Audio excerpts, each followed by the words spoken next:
Gustavo Alegret. Discurso del Estado de la Unión de Trump. Ni una palabra del juicio político en su contra que podría terminar hoy y la reacción de Nancy Pelosi al romper copia del texto presidencial. Con ovación bipartidista en el Capitolio, Juan Guaidó recibe respaldo del mandatario estadounidense en la plataforma política más importante de Estados Unidos. ¿Cómo impulsa esto su lucha? Y Naciones Unidas condenan la persecución judicial contra los defensores de derechos en Perú. ¿Qué está pasando? Comienza Club de Prensa con Gustavo Alegret.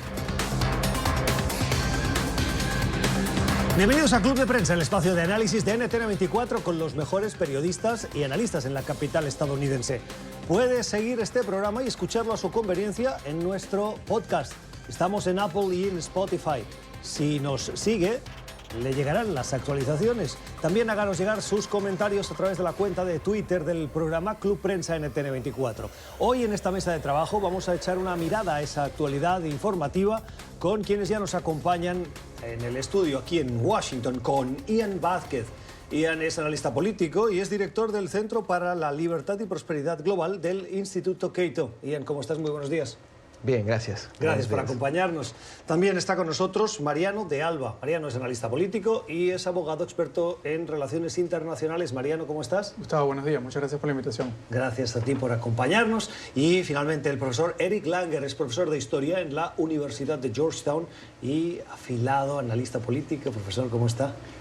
Muy bien, gracias. Gracias por estar con nosotros a las 9:33 de la mañana, cuando todavía se ven los ecos de ese discurso del Estado de la Unión, un Estado de la Unión en el que el presidente Donald Trump describió un país donde la economía va bien, donde las políticas que él está impulsando han favorecido el boom de la clase trabajadora, dijo, donde reivindicó su reforma de justicia, la inversión en educación y en salud.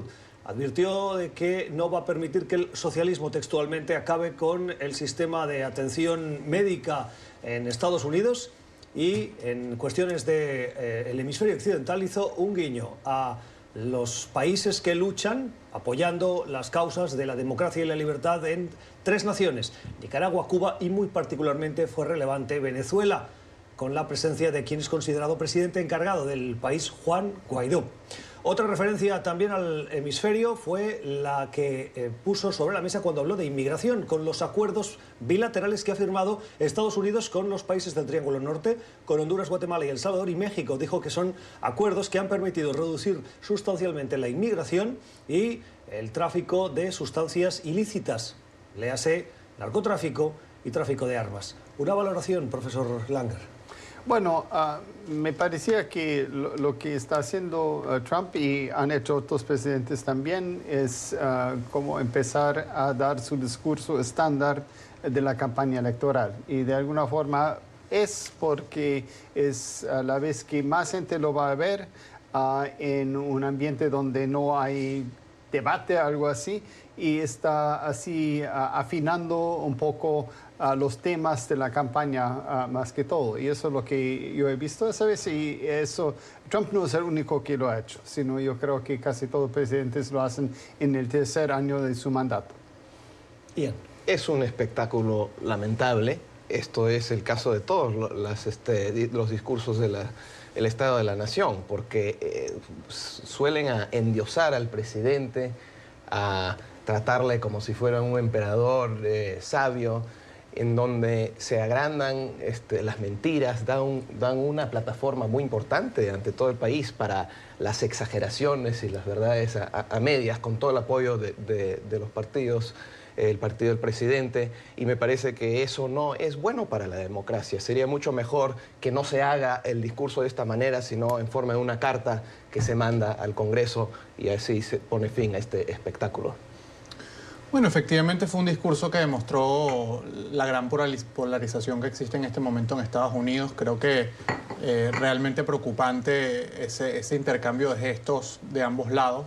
Primero el presidente Trump negándole la mano a la presidenta de la Cámara de Representantes, Nancy Pelosi, y luego al final Pelosi rompiendo el discurso del presidente cuando sabía que estaba en Cámara.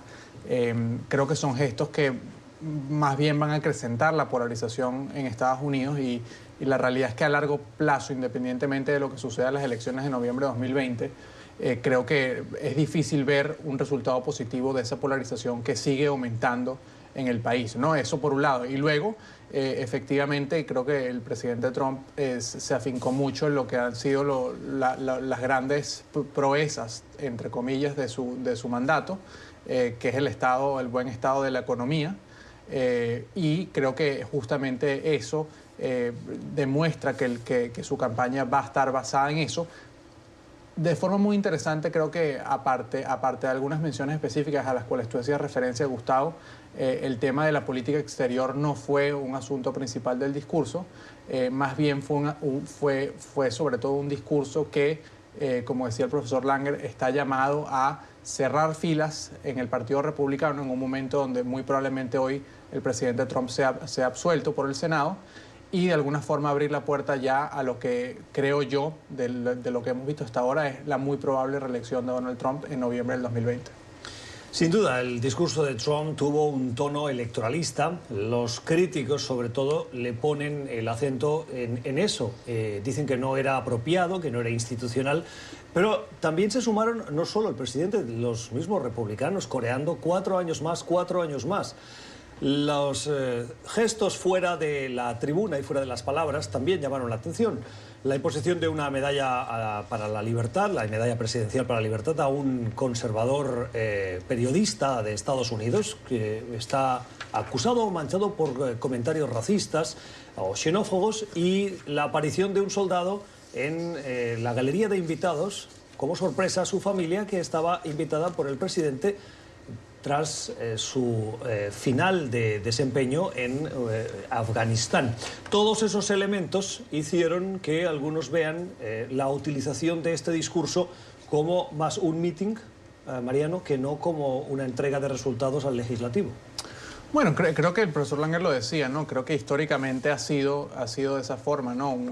Y también Ian daban el clavo, donde es un discurso muy formal, donde hay una escenificación, no hay espacio para, más allá de que luego del discurso pues hay una respuesta por parte del partido contrario al del que es el presidente, en este caso el Partido Demócrata.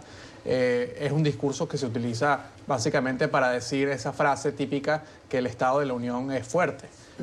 Y en ese sentido, creo que el presidente Trump hizo un buen trabajo. Estos elementos que tú traes a la mesa, como por ejemplo la llegada sorpresiva de ese militar, sin duda alguna fue uno de los momentos que unió más, o que siempre une más a las ambas cámaras del Congreso estadounidense.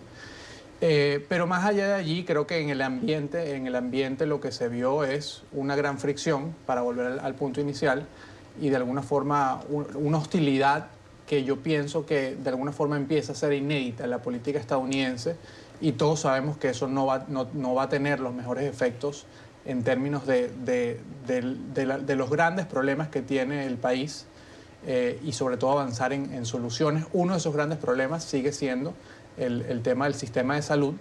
El presidente Trump básicamente lo que dijo fue que va a continuar apoyando o trabajando en ese tema, pero más allá de ahí no hubo consenso sobre políticas concretas o sobre cómo avanzar en temas concretos. Un ejemplo final es el tema de la infraestructura.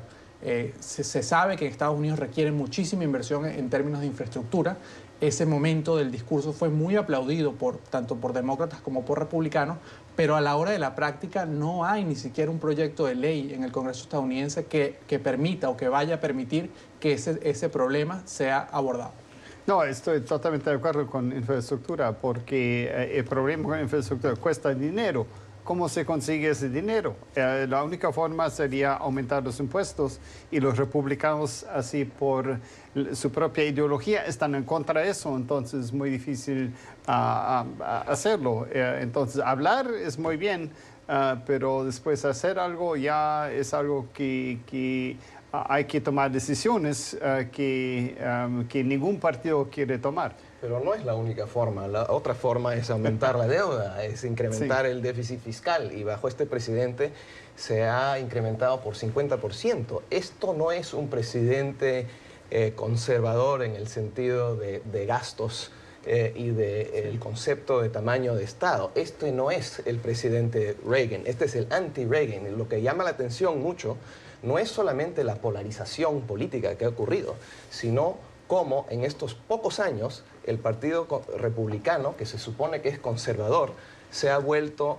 anti-Reagan, se ha vuelto trumpista, representando valores que eran contrarios a lo que tradicionalmente han promovido gente de este partido, que es el libre comercio, la creencia en los mercados libres, la no intervención en la economía, la inmigración como una cosa positiva, ¿no? Este partido ya se ha convertido en otro animal y eso llama mucho la atención. Y es por eso que no se habló para nada en este discurso sobre limitar el tamaño y los poderes del Estado, que es lo que tradicionalmente los conservadores siempre han promovido. Pero ahora ya no es parte de la agenda. Entiendo las críticas, pero quiero romper una lanza. Los datos económicos sobre los que fundamentalmente sustentó su discurso el presidente Trump son buenos y el presidente sí puede sacar pecho. De hecho, fue una gran noche para Trump y fue una gran noche para los republicanos. Por mucho que intentemos desmenuzar el detalle, que yo les agradezco que lo hagamos, pero los datos le avalan y la situación de la economía del país, la creación de empleo, la reducción de las desigualdades, si se puede decir así, sí son datos que están detrás del haber y en la balanza para que los ciudadanos puedan decidir si quieren una política poco ortodoxa de este mandatario pero que vaya acompañada de esa bonanza, de esa situación económica. Sí, estoy totalmente de acuerdo. En realidad, yo creo que es el punto más de auge de Trump y el punto más bajo del Partido Demócrata en este momento. La cifra más alta de aprobación, un 49%. Sí, exacto. Y en bueno, todavía una minoría, pero por mes. Y el juicio político que sigue hoy se va a terminar con la absolución de Trump. Lo va a ver como una gran victoria, lo va a tomar así, aunque no lo es, a mi parecer. Y en realidad hay que reconocer que Trump está en auge en este momento y los demócratas, y yo sé que vamos a hablar de del caucus de Iowa en un momento, están muy mal en este momento, pero los momentos políticos son justamente esos, son momentos políticos y vamos a ver a dónde va. Pero este día, miércoles, ¿qué día es? 5 gracias. 5 de febrero. Uno puede decir que Trump está ganando y los demás están perdiendo, si uno quiere o no.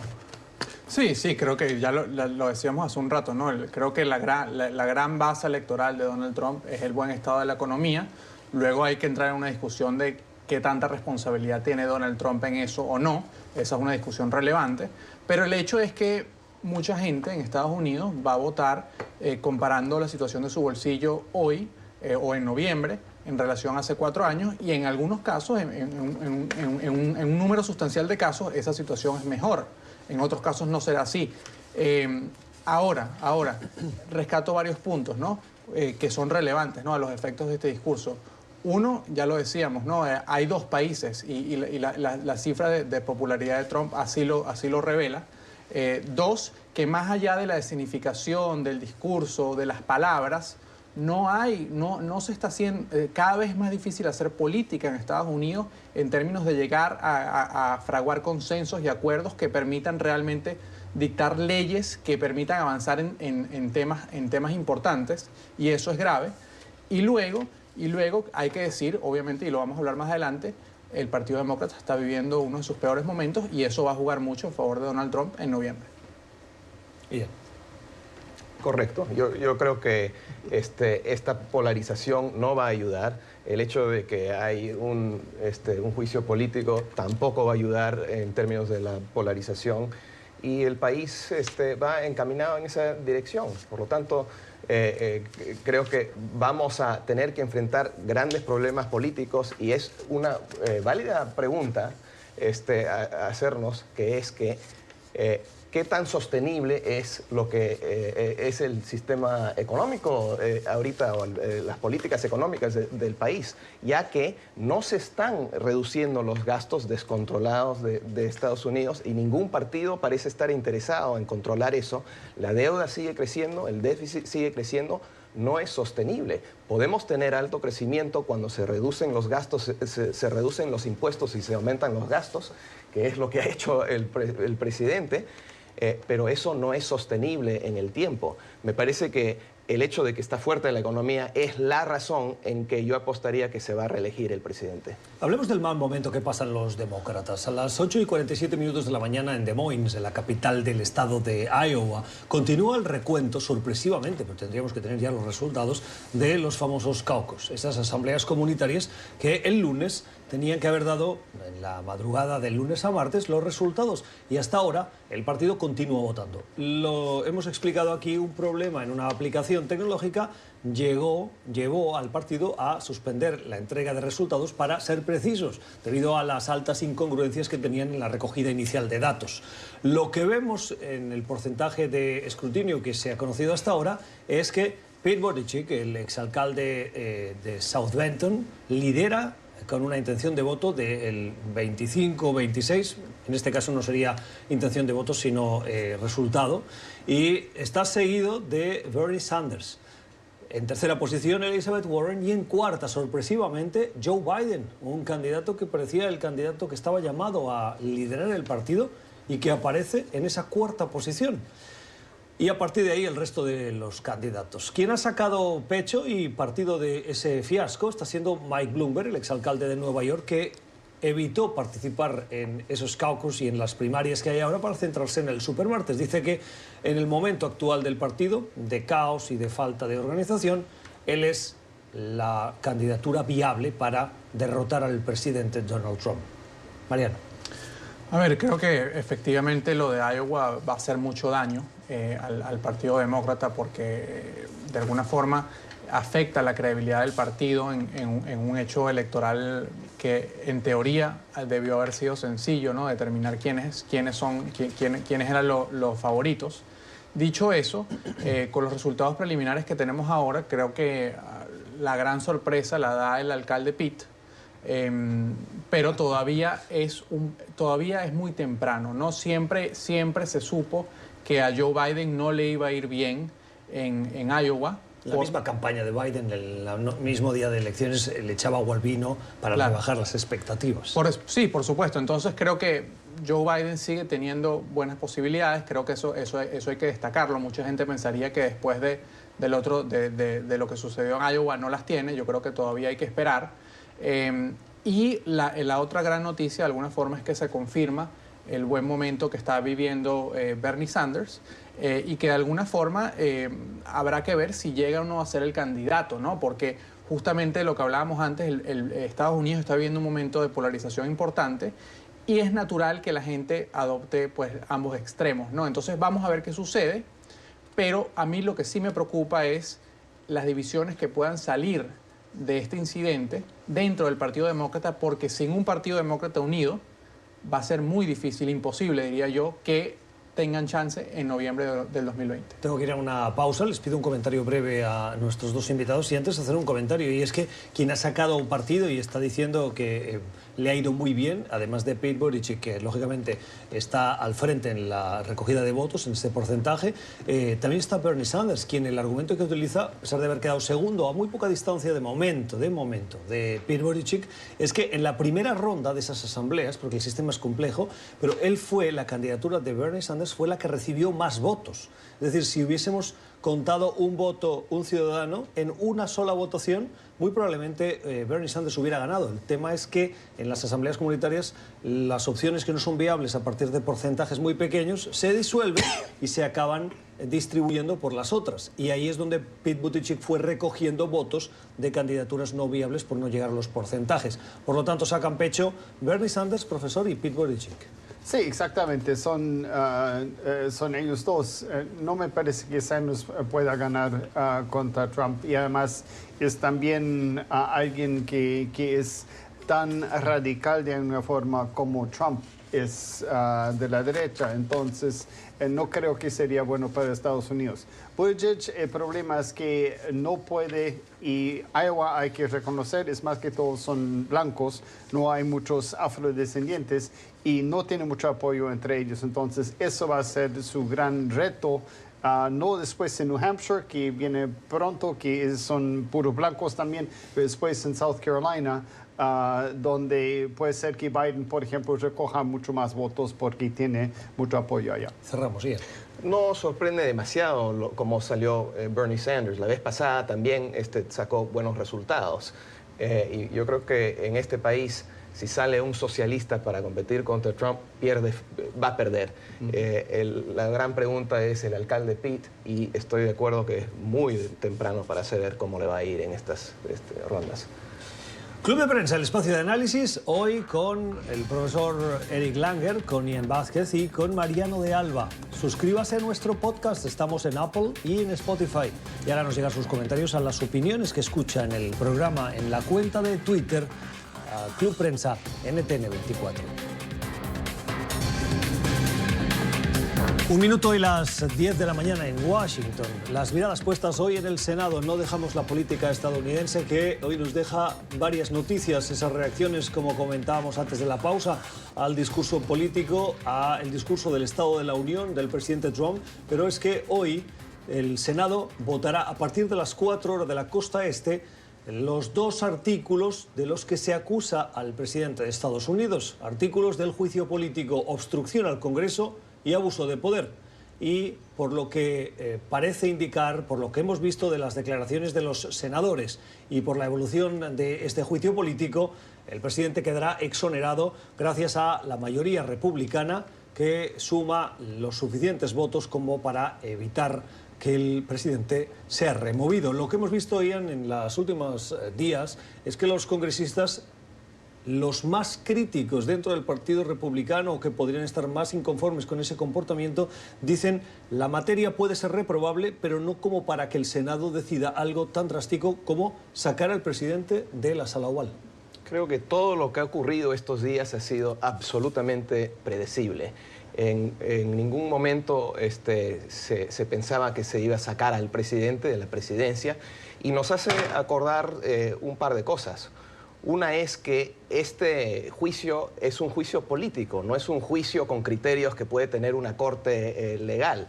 Son los criterios de los políticos que manejan el Senado, que son del partido del presidente, y por lo tanto anunciaron antes y anunciaron después qué es lo que iban a hacer. Y luego que este procedimiento del impeachment y el juicio político en Estados Unidos nunca ha resultado en sacar a un presidente. Solamente han habido pocos casos, 3 más o menos casos de impeachment, pero ninguno de ellos resultaron en remover el presidente de su cargo. El caso más cercano era Nixon, pero él renunció antes de que llegara a tal punto. Por lo tanto, no esperaríamos que iba a ser una excepción. Profesor. Sí, estoy de acuerdo con Ian, y más bien eso sí está completamente predicho, porque necesitan 2/3 del Senado votos para sacarlo, y no solamente por el Partido Republicano, que los republicanos no necesariamente deberían votar en favor o en contra del juicio político, pero más bien en ese momento hasta los más críticos, como decías, Gustavo, han cerrado filas al lado republicano. Ahora, lo que yo temo es con eso Trump va a ser un gran triunfo político para él, y va a seguir haciendo, y más bien empeorando, haciendo lo que le dé la gana ahora, porque en realidad lo que me parece que para Trump es como darle una tarjeta de salir de la cárcel cuando él quiera, y hacer lo que como monopolio, ¿no? Así, y eso va a usar para hacer lo que le dé la gana, y temo realmente por la democracia de Estados Unidos por eso, porque él realmente ha ido mucho más allá de muchas líneas rojas hasta ahora de lo que se debería hacer, y vemos que las instituciones de Estados Unidos son mucho más frágiles de lo que pensábamos. Sí, efectivamente, creo que la gran pregunta que uno se hacía al principio de todo este proceso es que, primero, era una jugada política arriesgada por parte de los demócratas adelantar este proceso. Creo que ya hoy se puede confirmar que fue una jugada que no le salió bien al Partido Demócrata. Tú mismo, Gustavo, mencionabas hace pocos minutos que justamente la popularidad del presidente Trump vive su mejor momento en estos 4 años. Y luego A partir de allí, más allá de lo que han dicho mis copanelistas, otro elemento importante, y ya lo adelantaba el profesor Langer, es el hecho de que el juicio de alguna forma no ha tratado de llegar al fondo del asunto, sino que se ha quedado en la discusión política y en los apoyos políticos.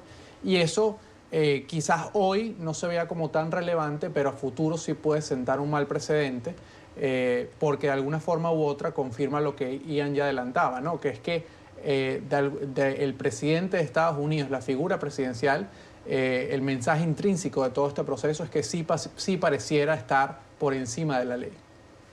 Un juicio político que terminará y que le abre el camino a cerrar esa disputa entre republicanos y demócratas y centrarse en la campaña electoral. El presidente entra en modo campaña, profesor, dejando atrás el juicio político. ¿Qué le va a pasar más factura a los demócratas que al mismo mandatario? Bueno, esa es la gran pregunta. ¿Cuál es el resultado realmente? En primer lugar, bueno, como ya hemos hablado de que los dos lados están más y más aparte y no hay ninguna forma de hacer algo siendo, bueno, bipartidista. Ese es el gran problema, ¿no? Pero sí, yo creo que Trump va a tratar de sacarle tanta factura como posible. Siempre les va a tener en cara, miren, han intentado, no han podido, mira, yo soy fuerte, todo eso.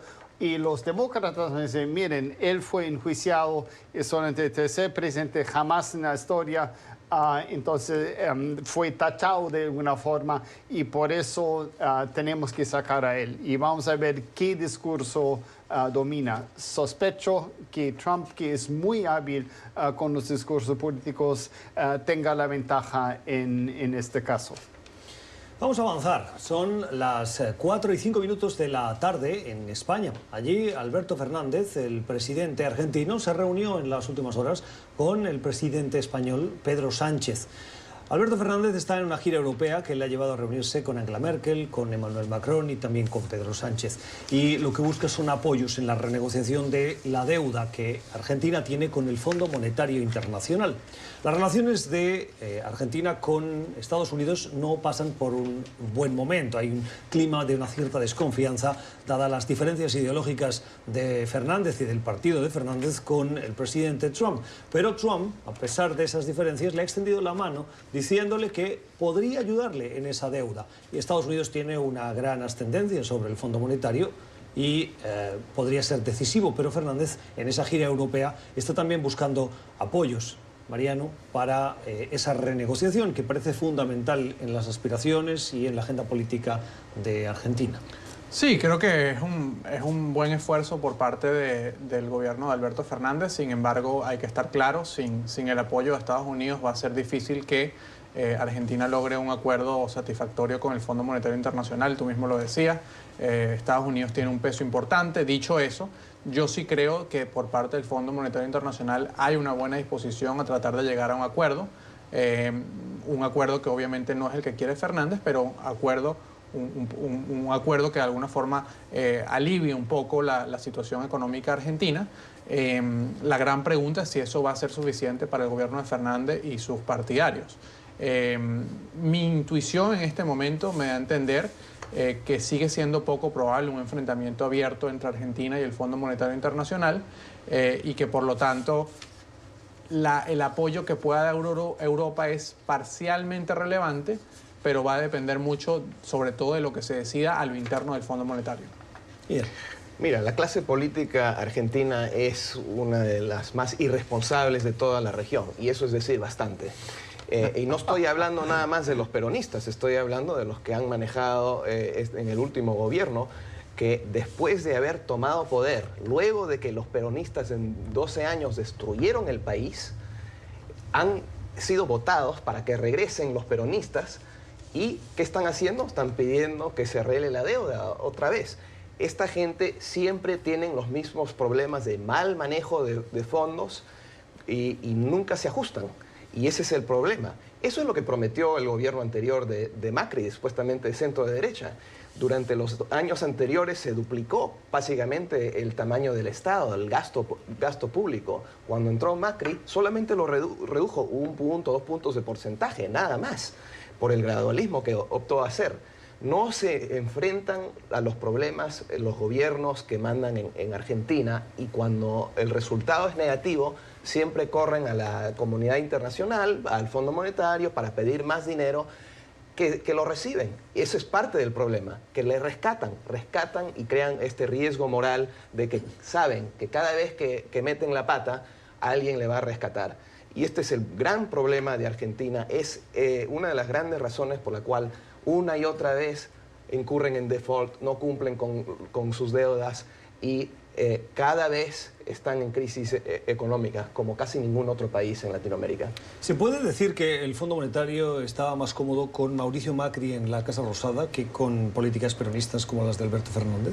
Sí, se puede decir, porque él supuestamente usaba la misma retórica de que se tiene que hacer los ajustes, que se tiene que ser responsable fiscalmente, pero no lo hizo.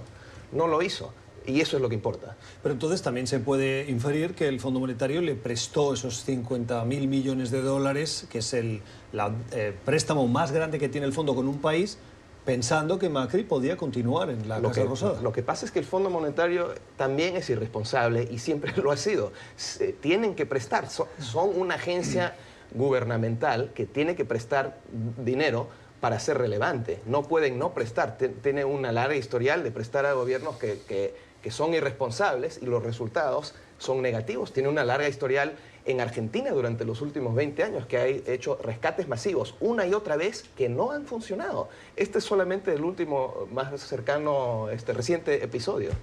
Bueno, es verdad. Bueno, hay varios problemas. Uno es que es interesante que un peronista hable con el FMI. Que normalmente antes no lo hacía, más bien, y yo me acuerdo que el Kirchner, ¿cómo se llama? Néstor Kirchner más bien cambió esa deuda para una deuda con Venezuela, que era un porcentaje más alto que el FMI. Bueno, sea como sea, la otra cosa es estructural, porque Argentina tiene una estructura fiscal y política federalista que impide realmente mantener un presupuesto sin déficit, porque las provincias pueden gastar y el gobierno federal no tiene cómo entonces impedir que sea así. Entonces el gobierno federal tiene que seguir dando plata, y ese gran problema. Entonces lo que se necesita es una reforma política que no la hay y tampoco hay consensos para hacerlo, porque entonces las provincias perderían, los gobernadores perderían su poder fiscal, político también, y nadie quiere eso. Y ese es el gran problema, porque obviamente sabes muy bien, Argentina es un país sumamente rico, pero no saben manejar su dinero, porque, como decía Ian, nadie tiene la culpa y hay siempre ese peligro moral que, bueno, si yo no gasto, el otro va a gastar, entonces, ¿por qué no gasto yo? Y entonces eso es realmente el problema, y es estructural en el caso argentino, porque todo el siglo XX ha sido así. Eso no ha cambiado. Es una buena razón por lo cual no hay que rescatar ese sistema. Exacto, puede ser. Esto es Club de Prensa, el espacio de análisis con las opiniones de quienes nos acompañan. Pueden hacer llegar sus comentarios a la cuenta de Twitter Club Prensa NTN24. Ya regresamos.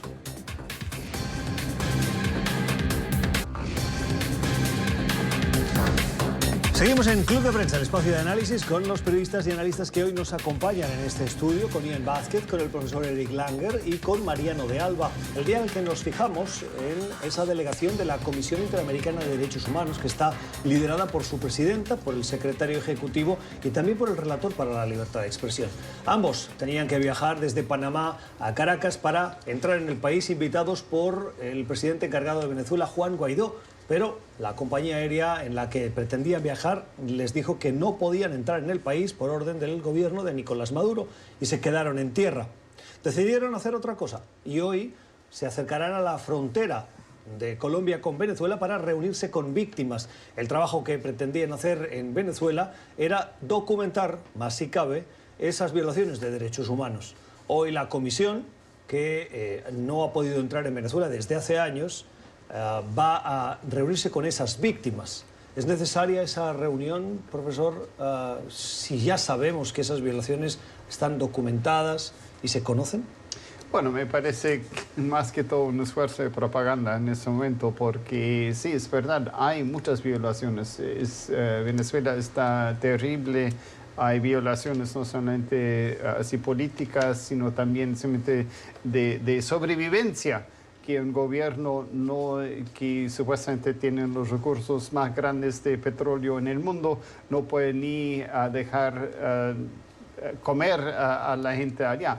Entonces es terrible. Entonces lo que están mostrando, se sabía que si Guaidó iba a invitar a la comisión, no iba a entrar, porque el gobierno de Guaidó no tiene control sobre el territorio de Venezuela. Entonces era una maniobra que se sabía que no iba a funcionar en ese sentido, porque Maduro nunca les dejaría entrar porque no le conviene a él.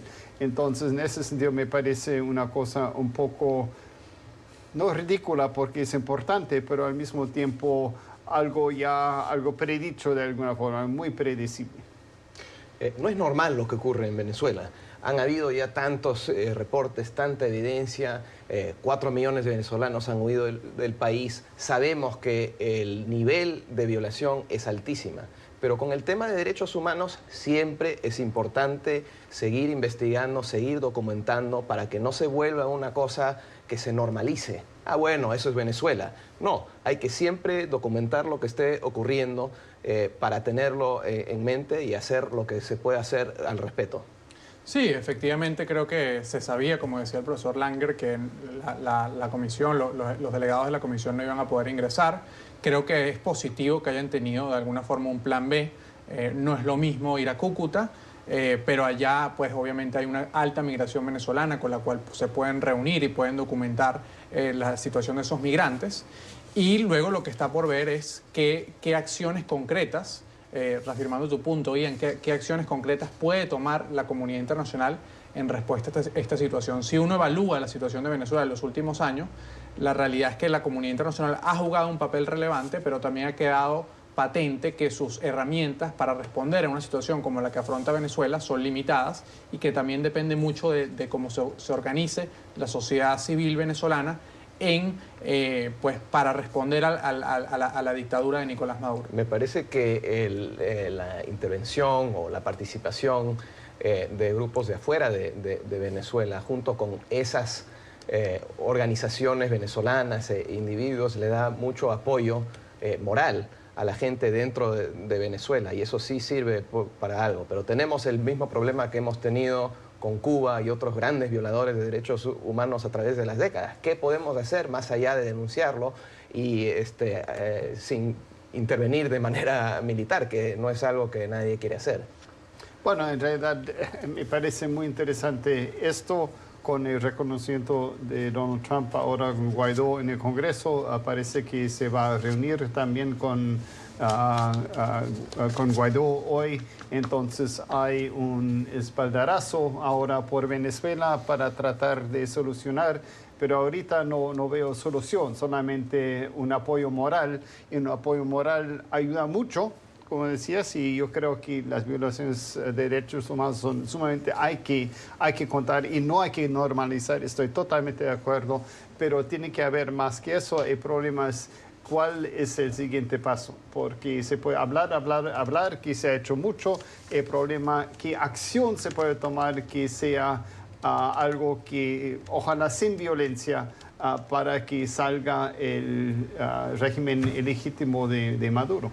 Son las 10 y 21 minutos de la mañana. Estamos en disposición de confirmar lo que en redes sociales se está especulando. La Casa Blanca recibirá hoy a Juan Guaidó, presidente encargado de Venezuela. El mandatario estadounidense lo recibirá en la Sala Oval de la Casa Blanca en una reunión muy esperada y que sin duda acalla las críticas a Guaidó por haberse prestado, dicen algunos, a formar parte de ese discurso del Estado de la Unión sin haberse reunido con el mandatario estadounidense. Hoy Trump lo recibirá con los honores y, como hace habitualmente, con los jefes de Estado y de Gobierno que visitan. A las 2 de la tarde, hora de la costa este, la Casa Blanca acaba de confirmar que Donald Trump se va a reunir con Juan Guaidó en la Sala Oval. Vamos a la pausa, ya regresamos.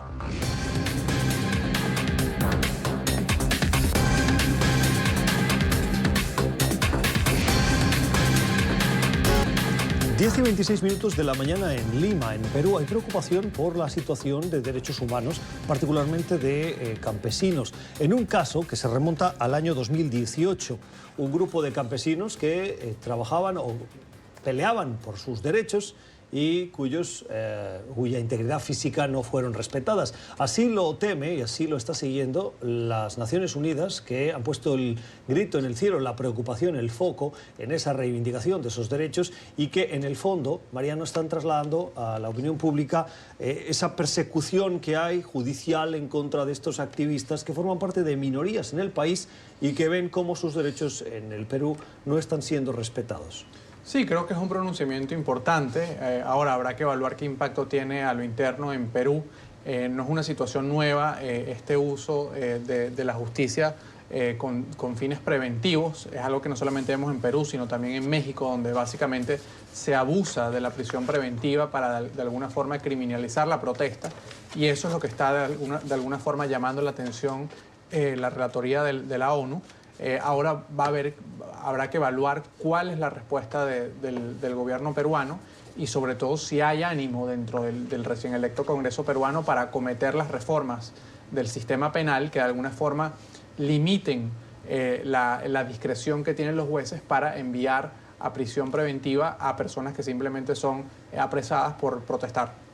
Sí, hay un trasfondo detrás de eso que es muy importante, es que obviamente Perú es un país minero y tiene muchas compañías chinas en particular, y las chinas lastimosamente no se acatan a las reglas ni formales del Estado. Entonces los vecinos de esas empresas mineras entonces están protestando contra eso y nadie les hace caso, más bien están al lado de las compañías chinas, y ese es el gran problema, entonces, que respetan más a los extranjeros que a los propios peruanos, y justamente con las comunidades indígenas, que son las que menos derechos tienen, entonces no hay pues justicia para ellos, y creo que ese es el problema aquí, el problema esencial. Las opiniones, el análisis de nuestros invitados hoy con Mariano de Alba, con el profesor Eric Langer y con Ian Vázquez. Así terminamos. Gracias por la generosidad de su tiempo. Nosotros volvemos mañana a la misma hora. Antes les animamos a que nos busquen en nuestro podcast. Estamos en Apple y en Spotify. Y como siempre, cuando escuche el programa, si tiene comentarios, se los recibimos con gusto en la cuenta de Twitter. Estamos en Club Prensa NTN 24. Que tengan una feliz jornada.